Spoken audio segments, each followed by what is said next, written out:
Hey everyone, my name is Colette and I'm one of the partners at Women of Reverence, and welcome to my home in Pretoria, South Africa.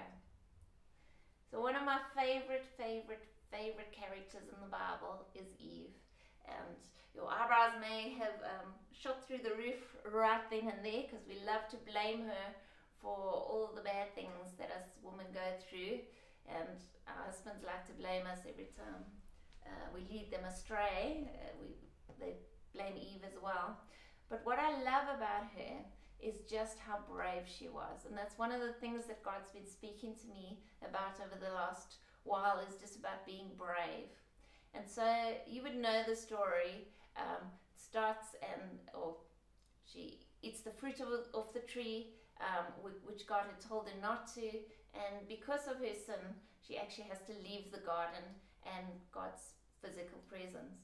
And so, but what I love is the story and how it continues from there. How Eve, so she'd been living in this perfect place where there was nothing wrong, the perfect marriage, perfect children, perfect leaves on the trees that she later made into clothes. But everything was perfection. Then she leaves that, and anything that happens after that, any wrong, a fight with her husband, she stubs her toe, anything goes wrong, she knows that it's her fault. When later in Genesis, how it speaks about how her one son killed her other son, and just as a mother, just to feel that shame of, actually that is my fault. And so here's a woman who just was brave enough to live through that shame and say, I'm not going to give up.